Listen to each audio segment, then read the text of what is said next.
Hello friends, welcome back to my channel Kids Learning Hub. Today we are going to learn math subject, and in math subject we are going to learn about expanded form of numbers. आज हम expanded form पढ़ेंगे numbers के। तो बच्चों, expanded form का मतलब होता है विस्तारित रूप, यानी नंबर्स का विस्तारित रूप, यानी उसका बड़ा रूप। ठीक है, जैसे आपको एक नंबर दिया हुआ है 89,765। इस नंबर में आपको एक नंबर दिखाई दे रहा है। इस नंबर में हर नंबर की अपनी एक जगह है। ठीक है, 5 की एक अलग जगह है, 6 की अलग जगह है, इस तरीके की अलग अलग जगह होती है। ठीक है, तो जो लास्ट वाला नंबर होता है, यहाँ पे जो 5 नंबर आपको दिखाई दे रहा है, ये सबसे लास्ट में लिखा हुआ है, और ये जो है वो किसकी जगह है? ये यूनिट की जगह है। ठीक है, ये यूनिट जो होता है उसमें सिर्फ 1 से लेकर 9 तक के नंबर्स हम लोग लिख सकते हैं। ठीक है, यानी वहां पर एक ही नंबर हम लोग लिख सकते हैं। ठीक है, तो यहाँ पर जो 5 है वो यूनिट की जगह पर लिखा हुआ है, इसलिए हम उसको यहाँ पर मैंने लिखकर दिखाने का प्रयास आपको किया है। उसके बाद 6 जो है वो 10 की जगह पर है, इसलिए जो 10 की जगह है उसको हम क्या बोलेंगे? 10 की जगह पर क्या है? 6 है। 100 की जगह पर 7 नंबर लिखा हुआ है, 1000 की जगह पर 9 और 10,000 की जगह पर 8 लिखा हुआ है। ठीक है? तो इन नंबरों को इसी नाम से हम बोलेंगे। जैसे अगर मैंने आपको पूछा कि बच्चों 100 की जगह पर कौन-सा नंबर है? तो आप बताओगे 7। 10,000 की जगह पर कौन-सा नंबर है? 8। तो इस तरीके से आपको हर नंबर की जगह पता होना चाहिए, और वो देखने से पहले हमको ये देखना है कि वो जो नंबर है वो उसमें कितने नंबर्स हैं। जैसे 5 डिजिट है या 4 डिजिट है, इस तरीके का। और इसके बाद ये तो हमने देख लिया प्लेसेस, अब इसके बाद हमको इसकी वैल्यू देखनी है। इसकी वैल्यू क्या है? वैल्यू मतलब इसका मान क्या है? ठीक है?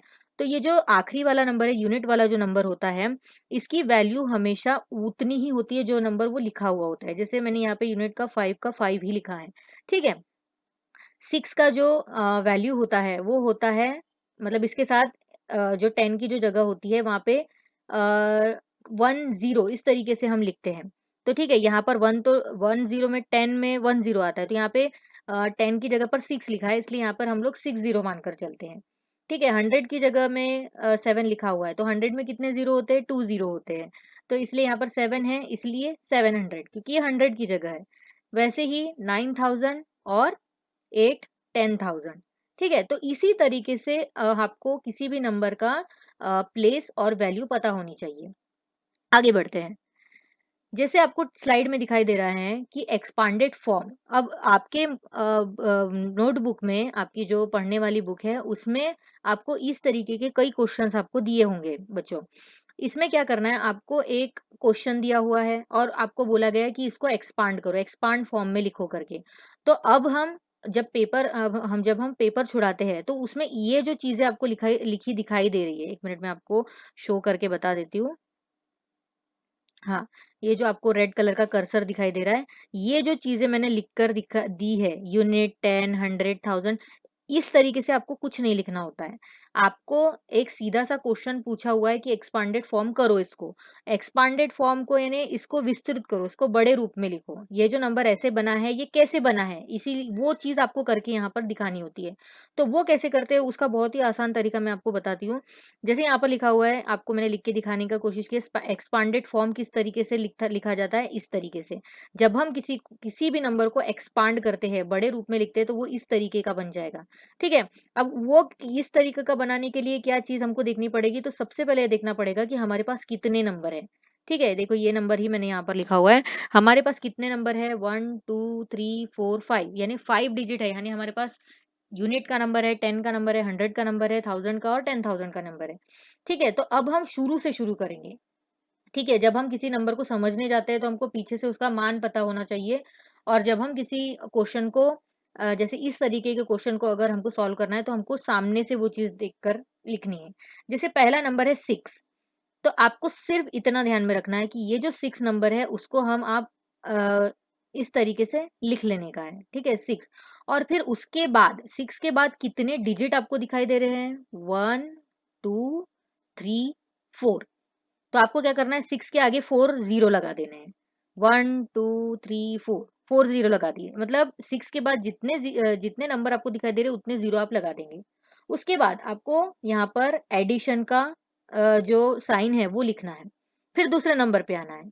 अब 6 हमने ले लिया, अब 5 को लेना है। 5 के साथ भी वही करना है, 5 लिख लिए, और 5 के बाद कितने नंबर है? 3, तो 3 ज़ीरो लगा लिए। ठीक है? फिर एडिशन का हमने मार्क लगा लिया। फिर उसके बाद कौन सा नंबर है, 3। 3 के बाद कितने नंबर्स है, 2, तो इसलिए 3 के बाद हमने 2 जीरो लगा लिए। फिर 2 लिखा हुआ है, 2 के बाद एक ही नंबर है इसलिए यहाँ पे एक ही जीरो लगाया। और लास्ट में क्या बचा, 4, तो वो 4 हमने यहाँ पर लिख लिया। अब बच्चों जैसे हमने एडिशन के क्वेश्चन करना सॉल्व करना सीखे हैं, वैसे ही अगर आप इसको ऐड करके देखोगे, जैसे पहले 10,000 लिख लिया, फिर 5,000 लिख लिया, फिर 300 लिख लिया, फिर 20 और फिर 4। इस तरीके से अगर आप इसको ऐड भी करने जाओगे तो आपका आंसर बराबर यही आएगा। ठीक है, if we add this number so we can get this number. Okay, so you will find this number after adding this. Okay, आप इसको जब जोड़ोगे, इसको जब ऐड करोगे तब आपको यही नंबर मिलेगा। ठीक है, ये हो गया किसी भी नंबर का एक्सपांड फॉर्म। जैसे आपको कोई भी नंबर बोला जाता है इसको एक्सपांड करो, तो आपको इसी तरीके से ध्यान में रखकर करना है। इसके बाद बच्चों आपको आपकी टेक्स्ट बुक में इस तरीके के कई सवाल दिए हुए हैं। ठीक है, मतलब इस तरीके के और भी क्वेश्चंस आपकी किताब में दिए हुए हैं जो कि आपको सॉल्व करना है। आगे बढ़ते हैं। तो बच्चों अब हम देखेंगे कि ये जो नंबर लिखे हुए होते हैं, एक सेकंड मैं आपको हाईलाइट करके दिखाती हूँ लेजर पेन से। ठीक है, एक और एग्जाम्पल के रूप में हम लोग देखेंगे, वन मोर एग्जाम्पल, आपको चित्र दिखाई दे रहा होगा और नंबर है अपने पास 23,375। अब इस नंबर में आपको, जैसे मैंने पहले का तरीका बताया कि शुरू से शुरू करना है। ठीक है, 2 लेना है, 2 हमने यहाँ पे ले लिया और 2 के बाद कितने डिजिट है, 1 2 3 और 4, तो 4 जीरो यहाँ पर हमने लगा लिया। उसके बाद यहाँ पर हमको एडिशन का चिन्ह लगाना है। फिर कौन सा नंबर है, 3, 3 लिख लिया। फिर कितने जीरो लगाएंगे उसमें, 3 डिजिट है इसलिए 3 जीरो लगाएंगे। उसके बाद फिर वापस से प्लस का चिन्ह लगाएंगे। फिर ऐसे ही ये चीजें जो मैंने अभी पहले आपको बताया वैसे ही इसको सॉल्व करना है। अब जब इसको आप इस तरीके से ऐड करोगे तो आपको यही नंबर मिलेगा। ठीक है, आपको कौन सी चीजें इसमें ध्यान में रखनी है, ये चीज करते समय, एक्सपांड फॉर्म करते समय आपको कौन सी चीजें ध्यान में रखनी है, वही आपको मैंने यहाँ पर लिख के समझाने का प्रयास किया है। आप इसको पढ़िए। पहला नंबर लिखकर उसके बाद जितने भी नंबर है उतने जीरो या शून्य लगाने हैं। जैसे यहाँ पर इस नंबर में 2 के बाद 4 संख्याएं हैं, मतलब 2 के बाद 4 नंबर है, 4 नंबर्स है, 4 डिजिट है, तो उतने जीरो हमको लगाने हैं, उतने शून्य लगाने हैं। ऐसे ही हमको एक एक नंबर करके करना है और साथ ही में जो यूनिट का नंबर है उसको वैसे ही लिखना है। ठीक है, यूनिट का नंबर हमेशा वही रहेगा। देखो मैंने लिखा है, उसके बाद कुछ भी नहीं लिखा है। और साथ ही साथ इसमें एक और क्या बताया गया आपको कि ये जो एडिशन वाला जो चिन्ह है ये आपको लगाना भूलना नहीं है। अगर आप ये लगाना भूल गए तो आपका एक भी निशान अगर आप लगाना भूल गए तो आपका पूरा का पूरा सवाल गलत हो जाएगा बच्चों। तो इस तरीके के क्वेश्चन भी आपकी किताब में आपको दिए गए हैं। अब देखो इन अदर फॉर्मेट। ठीक है, अब आपको क्वेश्चन क्या दिया है आपकी बुक में, इस तरीके का एक क्वेश्चन दिया हुआ है। अब आपको जो मैंने बताया यूनिट, 10, 100, 1000, ये सब जो चीजें मैंने बताई उसके ये शॉर्ट फॉर्म है। ठीक है, यू, टी, टीटीएच, टीएच, ये इसकी शॉर्ट फॉर्म है और इसको मैंने इस तरीके से लिख के समझाने का प्रयास किया है। यू का मतलब होता है यूनिट, टी का मतलब होता है 10, एच का मतलब होता है 100, टीएच का मतलब होता है 1000 और टीटीएच का मतलब होता है 10,000। अब आपको क्वेश्चन देखो यहाँ पे क्या दिया है, यूनिट दिया है, 10 दिया है, 10,000 दिया है और 1000 दिया है। यहाँ पे 100 का नंबर तो दिया ही नहीं है। तो आप जब इस सवाल को हल करोगे, सॉल्व करोगे, तो वहां पर 100 का जो नंबर है आपको दिया ही नहीं है, तो आप उसको लिखना ही नहीं है आपको, है ना। तो ऐसे क्वेश्चन सॉल्व करते समय आपको सिर्फ उसको अरेंज करना होता है, इस तरीके से अरेंज करना होता है अगर आपको बोला है तो। ठीक है, अगर नहीं बोला है तो उसको उसी जगह पर आप सॉल्व कर सकते हो। ठीक है, उसके बाद ऐसे क्वेश्चन को जब हम सॉल्व करते हैं तो हमको सबसे पहले क्या करना होता है बच्चों, एक बात आपको ध्यान में रखनी है कि जो सबसे बड़ा यहाँ पे आपको नंबर दिया हुआ है, सबसे बड़ा इनमें से कौन सा नंबर दिया हुआ है। वेरी गुड, कौन सा नंबर दिया है, 5, 10,000, मतलब ये जो आपको नंबर दिया हुआ है 10,000 का वो आपको सबसे बड़ा है, तो वो यहाँ पर लिखा हम लोगों ने। ठीक है, इसको 50,000 भी पढ़ सकते हो आप लोग। फिर इससे छोटा कौन सा नंबर है आता है, कौन सा नंबर है, 1000, तो वो हमने लिख लिया। अब 1000 के आगे कौन सा नंबर लिखा हुआ है? 9, तो इसलिए 9000 लिखा हम लोगों ने यहाँ पे। देखिए अब यहाँ पे 100 का नंबर बच्चों है ही नहीं, ये देखो एच है ना, सिंबल इसका एच है ही नहीं, तो वो जगह हमने छोड़ दिया, मतलब वो चीज यहाँ पे लिखी ही नहीं। उसके बाद हमको उससे छोटी 100 से छोटी कौन सी जगह है? 10 की जगह, ठीक है। तो यहाँ पर टी देखो, टू टी लिखा हुआ है 2 के आगे, इसलिए 2t यानी 20, इसलिए उसको हमने यहाँ पर बराबर लिख लिया। और आखिरी में हमको दिया हुआ है 7u, मतलब यूनिट जो है वो 7 नंबर दिया है, इसलिए हम लोगों ने उसको यूनिट की जगह पे लिखा। अब बच्चों यहाँ पर आप एक चीज ध्यान में रखेंगे, 7u मतलब 7 यूनिट, तो बराबर यूनिट की जगह पर हमारा 7 आना ही चाहिए। ये जो लास्ट नंबर है उसके नीचे बराबर 7 आना चाहिए। अगर आप ये नंबर इधर भी लिखोगे या थोड़ा इधर उधर कर दोगे तो आपका सवाल गलत हो जाएगा। इसलिए सबसे पहले जरूरी है कि आपका कोई भी क्वेश्चन सीक्वेंस में होना चाहिए, बराबर एक लाइन से होना चाहिए। यहाँ पर इस तरीके के क्वेश्चन अगर इसमें एच भी दिया होता, 100 का भी कोई नंबर दिया होता, तो हम उसको किसके बाद लिखते?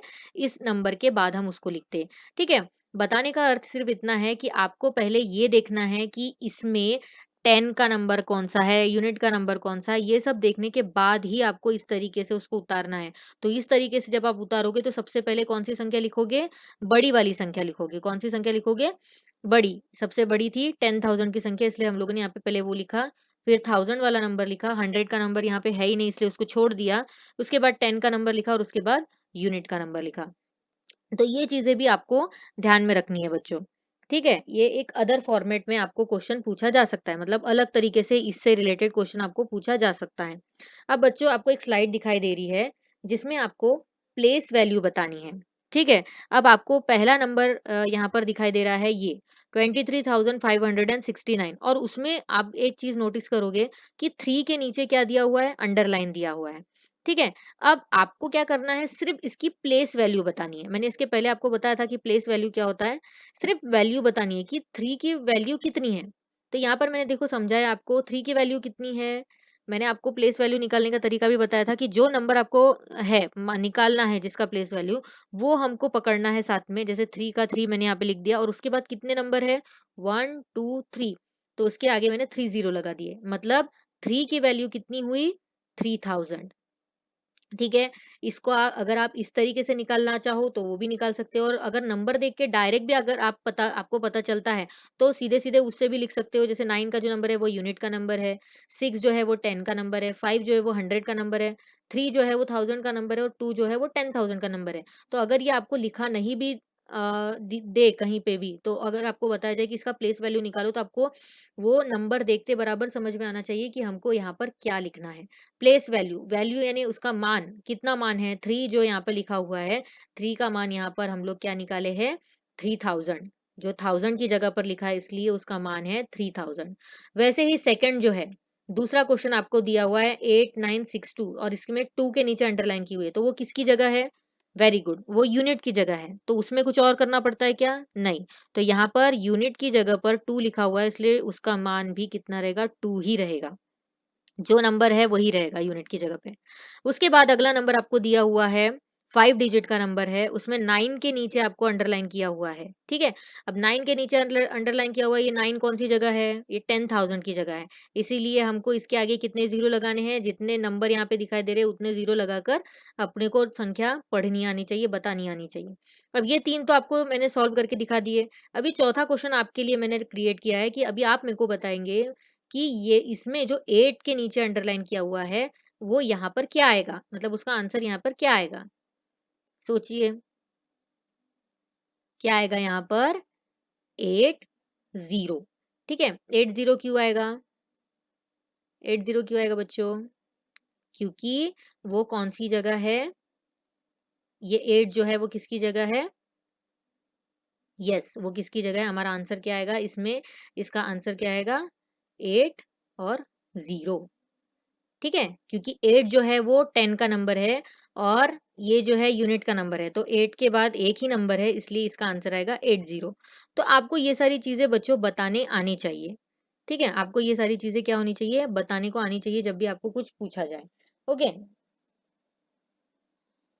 तो बच्चों, आशा करती हूँ कि आपको ये वीडियो समझ में आया होगा। अगर समझ में आया है तो मेरे चैनल को सब्सक्राइब करें, ताकि मैं ऐसे ही अच्छे अच्छे वीडियोस आपके लिए लाती रहूंगी और उसका फायदा आप लोगों को होगा। Thank you.